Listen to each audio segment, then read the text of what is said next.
Welcome to 30 Minutes of Faith. We're very happy to have the Reverend K. Alice Daly with us. She is from the Church of Scientology and also has been a longtime friend, member, and an integral part of the Interfaith Council of Greater Sacramento. Welcome, Kay. Thank you. Thank you for being here. Thank you, John. Tell us where you were born and raised and some about your family and your parents and siblings and any of those sorts of things. Sure. I was born and raised in San Francisco, and third generation native, proud of it kind of thing. And, you know, my grandparents were notaries in the financial district together, worked together, and so I grew up there. My folks were involved in real estate in the city and very active in terms of the UN, and that's part of where I think some of my interest in human rights and interfaith started budding, really. Did you grow up right in San Francisco? Yeah, I went to Lowell High School, and then I went to UC San Diego and UC Davis, and you know, have a lot of friends. Have a big actual 40th reunion coming up. Good. Do you have brothers and sisters? I have a disabled brother, David, who lives in Marin County, and he's thriving. Actually, he's doing great. He does all the Special Olympics, and I go with him to all the Special Olympics events, you know. Oh, nice. Are your parents still living? No, they're gone, so I'm his main support system, but fortunately he's a great brother, so. Did you have time and energies with your grandparents? I was very close to my my paternal grandmother, and my grandfather I never knew. And my grandfather Patton I never knew either, but he was a fiddler in Kentucky and a coal miner in Colorado, and my grandfather was a notary who played the mandolin, so it's a pretty musical family. But my grandmother had the one distinction of being the runner-up for Herb Cain's Little Old Lady of San Francisco, because much along my line she was Jewish, and she told dirty jokes to the Catholic lawyers down the financial districts about the nuns. So they recommended that she was a character. Were you happy growing up in San Francisco? I was very happy. I was blessed with the fact of having parents who deeply loved each other and were happily married for 51 years and were holding hands till they passed, you know. So my brother and I never doubted for affection, and I with the different things that I handle during the day, I find that that's a unique situation. Was it a happy home of religion? Our religion was an interesting thing in my family. My mom was brought up as a Baptist, fairly evangelical Baptist, and my dad was brought up as Reformed Jewish, and neither of them felt very strongly about their faiths. So I was brought up, and mainly it wasn't a choice that they made at the time. So I was brought up as a Unitarian, attending the First Unitarian Church in San Francisco on Franklin, and that worked at the time, but strangely enough, I was a kid that kept seeking religion. I took myself to Lutheran Bible camp, which my mom found shocking that I was requesting this, and I took San Francisco, as you know, is highly diverse, so I had Buddhist friends that I'd say, Mom, can I go to temple with my Buddhist friends? She goes, where are you getting all this interest? You know, so I went with my Russian Orthodox friend to church with her in San Francisco, and you know, I was searching and very curious about faith. Before we go further, Faith, let's talk about hobbies. What did you do young, and what are you doing these days? Sure. Well, I started horseback riding in Golden Gate Park. There was a stable there, and that became a love. I wouldn't necessarily say it's something I'm good at, but I can at least stay on a horse, and I enjoy my time with horses. One time I helped deliver a horse, and that was a real favorite moment. But I also, since a very young age, I would submit things into the San Francisco Chronicle drawings, and one time I told my mom that I was going to win at the age of 4, and she tried to say, well, now, honey, there's a lot of little kids, so, and I won. So then, of course, that became a righteous moment, because I knew, So I've always loved art and studied art, and I've drawn fashion since I was about 6. My mom kept all my sketchbooks, and so when I told my family that I was going to start an Italian design company, they were going like at the age of, in my 50s, they were like, it's about time. So nobody was surprised. That particular endeavor didn't take off the way I wished it to, but I developed some great knowledge, and interest in that area of design. Do you have good fashion taste? Well, one always hopes. I mean, it's something that you always, I feel I have a good sense of what looks good on people. I like to think I know what looks good on me. And I think what's important is that, I think it's just nice to present yourself in an artistic way so that, you're enjoying how you look, somebody else can feel an aesthetic sense.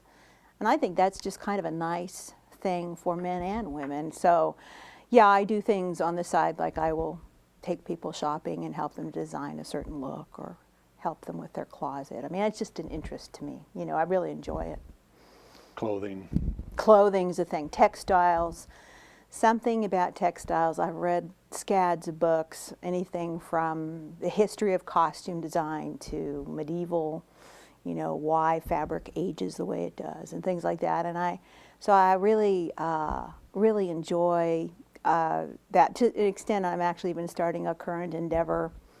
The website is, the domain is named sfgurl.com, GURRL.com. It's not fully built yet or anything, but, keep an eye out for it because it'll be about San Francisco design and fashion, and it will have some people doing columns on fashion, color sense, how to use it, how to look good at any age or any size, and I think that's important. I do find, being a larger person, that it's a lost art. Some people kind of throw in the towel. So I think it's a really nice thing to offer that to people, that, you can have a sense of aesthetic no matter where you are on the charts. Size is kind of overrated anyway. Well, certainly I would have that opinion. But it is, unless you're this wide. Yeah. And even the over. fashionistas are kind of going, hey, let's be real, we're starving ourselves here, Going back to horses for a minute, I spent a fair amount of time on a horse until I got out of high school. I didn't know that. And then I went most of 30 years without even being on a horse. And in Mexico several years ago, my wife and I decided sort of, the day before, we'd go out horseback riding with some people, and just riding out into the jungle sort of thing. Right. But on the way back, it was a hot day, and it is Mexico, and on the way back, one of the women up in front of us, a couple of the horse crossing a river, just decided, it's hot and I'm going to stop. And he just laid down gently. It threw her, but it didn't hurt her. She just big splash in the river. And then he just wanted to swim around while she was frantically trying to get to shore, At which point in time, everybody got off their horses. The horses played a bit. The people played in the water. That's great. It worked out really, really nice. And what sort of started out to be, oh dear, turned into kind of a fun thing for everybody. That's great. Now, you went to college. Yeah. How then did you come eventually in your adulthood to Scientology?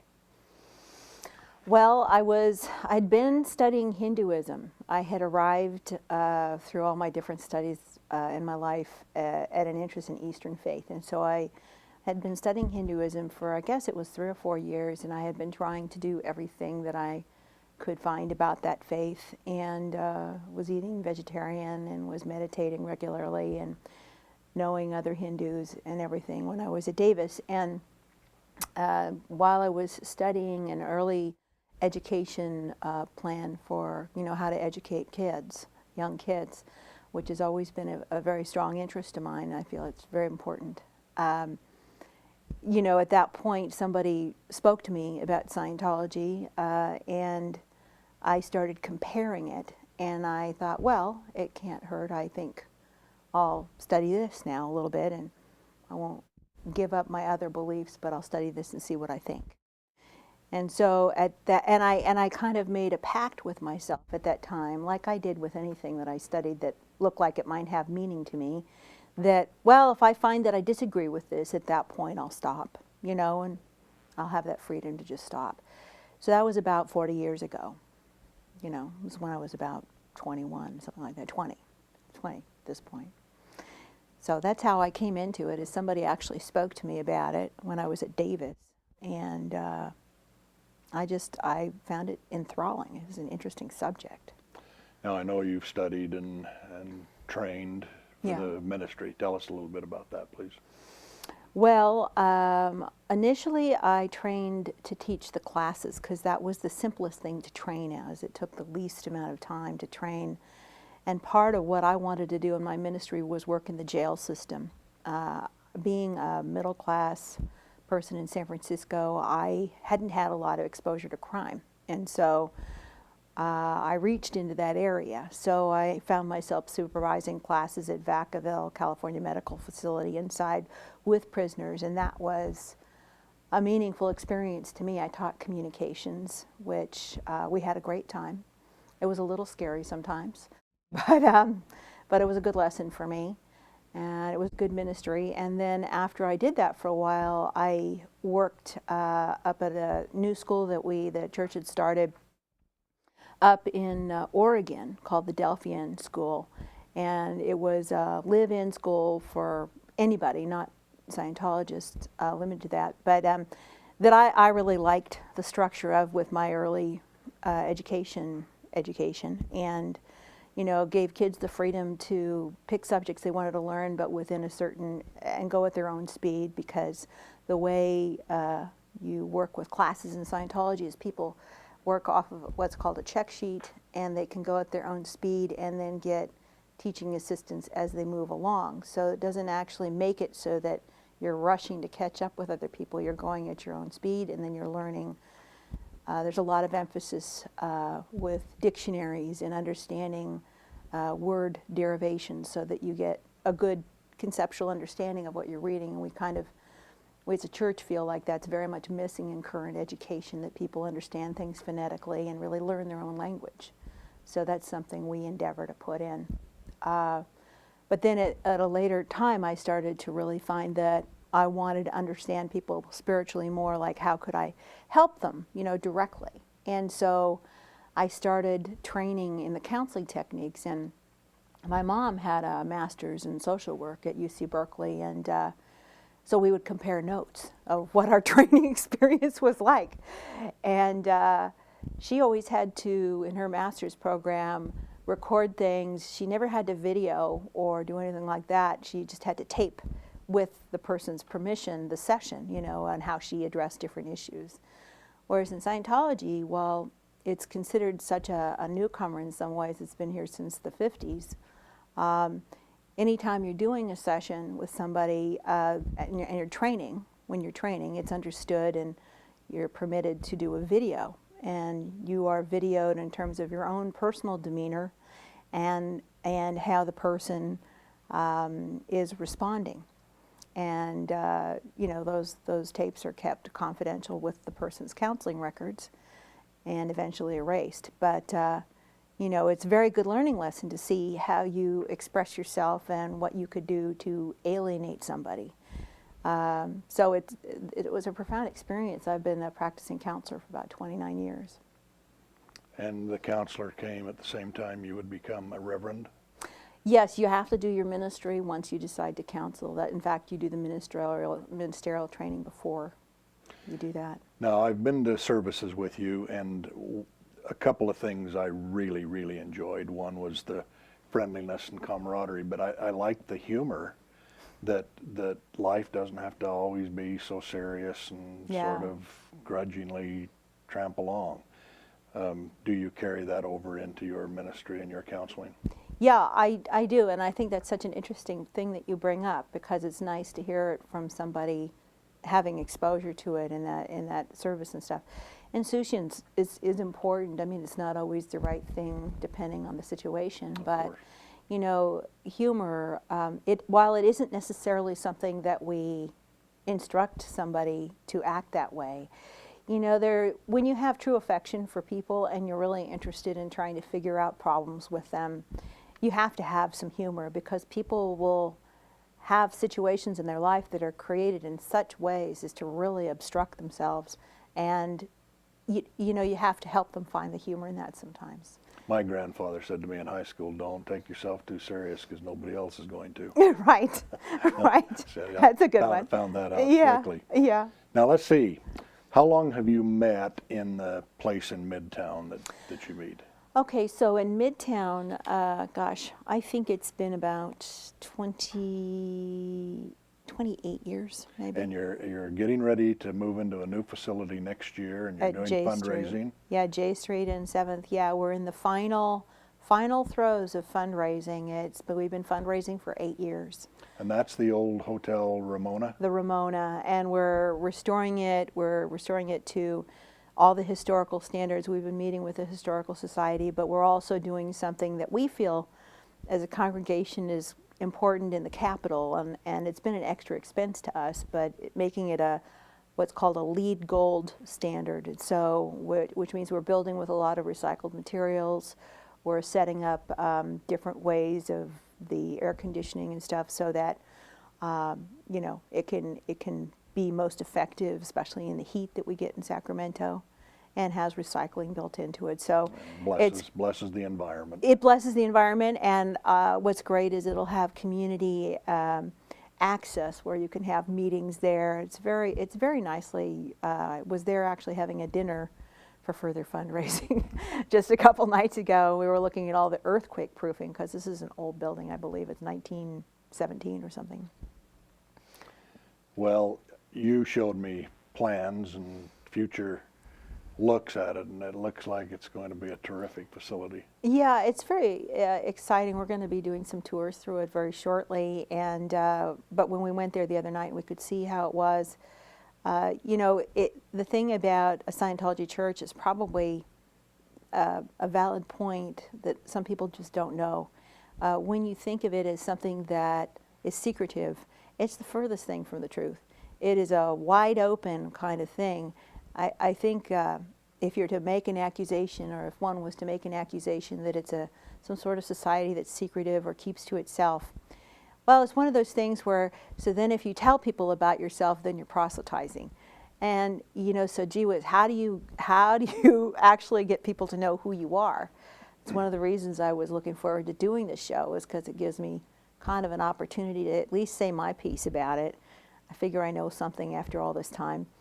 But, you know, this church will have all sorts of access. I mean, and groups of Scientologists involve themselves in a lot of different efforts. I mean, there are several Scientology kids just last week who were involved in a flash mob dance thing, and they just surprised all the runners, and, you know, it had nothing to do with Scientology. I mean, there's a lot of different works that go on with people who make no announcement of who they are or where they're from, who just happen to be working side by side. That happens far more often than you might think. Well, being a good old Mormon boy, I understand your concept very, very well. Yeah. Listen, tell us a little bit about Ron Hubbard, will you please? The viewers Sure. would like to know more about that. Mr. Hubbard, I personally never met, but I have met his daughter, and I've known many people that have worked with him. What I understand about Mr. Hubbard is that he had a great sense of humor. He had also a very intelligent guy, always curious. And so if he didn't get an answer to something, then he could spend days, hours, months, even years in some cases, researching something until he got a result that made sense to him. So he has a lot of writings that the church uses for its reading. In the church, he is revered, respected. Some people think that we deify him, but that's actually not the case at all. He's just respected as a person who's done a lot of hard work to research human problems, you know, and so we're thankful that he did. But that's where that's the beginning and end of it. But friends of mine that have worked with him said that he had an amazing insight and humor about the way that he would look at mankind, his affection and his interest in solving problems and helping people live a better life was remarkable, and maybe sometimes hard to understand that somebody would be so riveted and determined to solve these problems, and spend their entire lifetime doing it. Is the Church of Scientology growing? My understanding is that it's growing quite a bit. I don't have all the facts and figures on it, but we have new churches growing in different places all over the world. I don't know how many we have at this point, to be honest with you, but I do know what I've seen, and it's pretty remarkable. Now, I know the answer to this already, but do you consider yourself a God-fearing woman? Yes, I do, actually. I believe in God, and I believe that God lives in each one of us also. I believe that we answer to a higher power, and I don't believe, from my belief, that it has a sexuality or that it's a he or she. I don't determine it that way. But I believe in a spirit that drives us all and that makes us better people. Now, you have a really fine husband, and you've got a big, strong, handsome son. I know. Do they practice? Yes, they do. John works with computers, and actually it was I that spoke to him those many years ago and said, you might find this subject interesting. We were working at a restaurant together. We were a waiter and waitress, and we met at the restaurant, and I said, you might study this, and he's been studying it ever since. And my son also moved in with us, actually. He's my stepson. And he was concerned when he first moved in with us that, he says, well, you guys, you can't convert me to Scientology. And I said, no, you're absolutely right. You can live in this house and respect my faith, and I'll respect yours, whatever it is. And so we did. And a few years later, he said, can I have some of that counseling? And I said, yeah. So he's ended up very involved in the church, and he's very happy about it, and he's happily married and has good understandings with his wife, and they plan to live the rest of their lives together, and they work towards having a good family, and we endeavor to have good communication with all of our family, which is, as you know, challenging sometimes, but we do our best. Family's what it's all about. That's right. It's a serious value. It's a wonderful thing. Yeah. Do you consider Sacramento to be a religious, God-fearing town? Well, not in all ways. Religious, yes. I don't know that I consider it God-fearing. I do consider that it is diverse. I, for a long time, carried the torch for San Francisco. I have to say, I did. I don't know. I just feel so strongly about my old city. And then it kind of dawned on me that I was continuing to live in Sacramento. And I started looking at my reasoning on that. And what I discover is that Sacramento is unique in that there are so many good people from so many different faith-based groups, so many different religions. And all of us have our opinions. And we're all passionate about our opinions. But we respect each other. I don't know, I've seen that in too many places where there's just honest dialogue with no effort to proselytize, but just really have great understanding. And Sacramento's unique that way to me. One of the great old Christian hymns that I like is Just a Closer Walk with Thee. Mm-hmm. How do we get people to walk closer to God? Oh, what a wonderful question. Well, I think, we're planning an event in 2012 that you and I and many others are working on to create more awareness of interfaith up here in Sacramento and statewide. I think that religious values and having somebody attain to a higher power is so important. I think that walking with God, no matter how your faith determines what that means, that's a good thing to walk with. That's very important because, and to answer you fully, the way that you do that, I think having dialogues like we're having today, going to other churches, temples, synagogues, and seeing how they conduct religion. Last Sunday, I went and saw Evangelical Baptist preach, and was wonderful. Beautiful service. I was completely engaged, and I loved hearing about Christ, and I sang with the best of them, whether they liked it or not.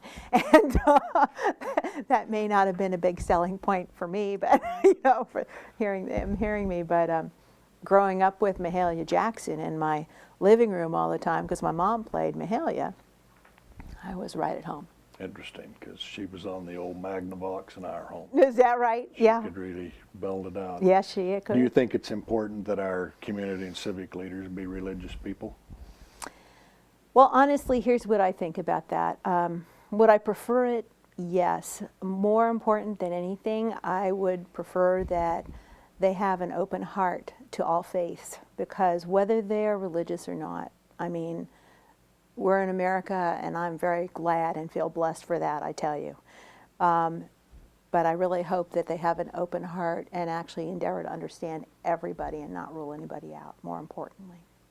We really like that there are all nations, kindreds, tongues, and peoples in our neighborhoods, our schools, and these days it's our grandchildren in school, and they have friends of every size and shape and color of skin, and we really like that. It enriches and enlarges the personality, and you're not just some little guy over in your own corner doing your own thing. It's reality. It is. Yeah. Now, if you could wave a magic wand and make something happen for good in our city and county and state, what would that be? It would be that people actually came together and really tried to understand each other fully and respect each other. I think we get a lot farther than we do with the misunderstandings and lack of effort to understand each other. Why aren't we understanding better? Truthfully, you'll be surprised at my answer. We don't know how to study. Started at a very early age, and we simply never got it since then. So I have teaching basics in me. So I look at that, it's a matter of really knowing how to understand even the words somebody's saying to you, so that you can actually interact correctly and have a compassionate interaction. Are you a good studier? Yes, sir. If there's one thing I am, I can study. Very good. Thank you. Our time is up. We appreciate you being here. It's fun to visit with you. You too. Pleasure. All right. Take care. Thank you.